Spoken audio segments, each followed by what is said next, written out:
Esophageal cancer is a silent killer, ranking among the deadliest malignancies worldwide.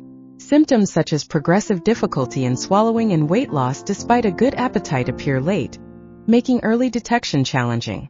Its survival rate remains dismal due to delayed diagnosis. But what if we could change the game? This is where pathologists become the unsung heroes, transforming diagnostic pathways for better outcomes. In diagnosis, traditional methods like endoscopy with biopsy remain the gold standard, but evolving pathology techniques are revolutionizing this process. During an endoscopy, a thin, flexible tube with a tiny camera is carefully guided through the patient's mouth into the esophagus.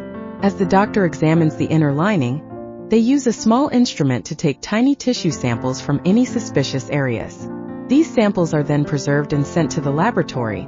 In the lab, the tissue is carefully processed, sliced into thin sections, and stained with special dyes to highlight any abnormal cells. A pathologist then examines these samples under a microscope, searching for signs of cancer. If needed, further tests such as immunohistochemistry or molecular testing are done to confirm the type and severity of the disease.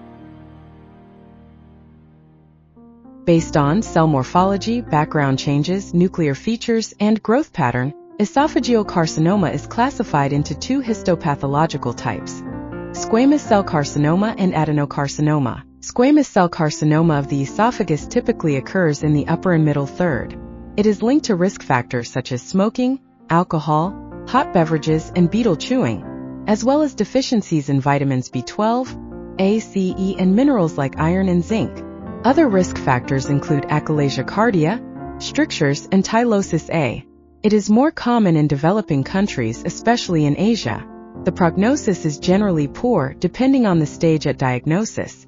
Adenocarcinoma typically occurs in the lower third of the esophagus, near the gastroesophageal junction. It is linked to risk factors like smoking, alcohol, Barrett's esophagus, GORD, and obesity. It is more common in Western countries. Although its prognosis is slightly better than squamous cell carcinoma, it remains poor overall. Barrett's esophagus in esophageal cancer detection. Barrett's esophagus is identified in patients with chronic GERD symptoms, like heartburn and acid regurgitation, which increase their risk of esophageal adenocarcinoma. An endoscopy is performed to examine the esophageal lining, and if abnormal mucosa is seen, biopsies are taken. These samples are examined for intestinal metaplasia with goblet cells, confirming Barrett's esophagus and a higher cancer risk. If no metaplasia is found, Barrett's is ruled out, but surveillance continues due to GERD-related risks. This process highlights the crucial role of histopathology in early diagnosis and cancer prevention. Endoscopic ultrasound is highly sensitive in assessing the depth of tumor invasion, the T stage, and regional lymph node involvement, the end stage, by precisely distinguishing layers of the esophageal wall and evaluating perigastric nodes. Computed tomography scans of the chest, abdomen, and pelvis help determine tumor size, lymph node status, and distant metastasis, the M stage, particularly in the liver, lungs, and adrenal glands. Laparoscopy is especially useful for detecting peritoneal metastasis in adenocarcinomas at the gastroesophageal junction. Magnetic resonance imaging evaluates local invasion and distant spread, including involvement of the aorta or vertebrae. Positron emission tomography, PET scans, combined with CT, accurately detect distant metastasis and assess the metabolic activity of lymph nodes, aiding in biopsy decision. In the early stages of esophageal cancer, endoscopic resection or minimally invasive surgery offers a high survival rate.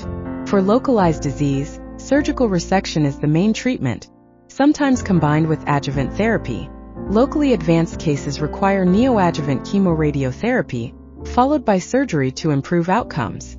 In metastatic disease, the focus shifts to palliative chemotherapy or targeted therapy, although the prognosis remains poor. Early detection and precise staging are key to fighting esophageal cancer. Histopathologists guide diagnosis and treatment, improving outcomes. With advancing research, we aim for a future where esophageal cancer is no longer a threat, but a manageable condition.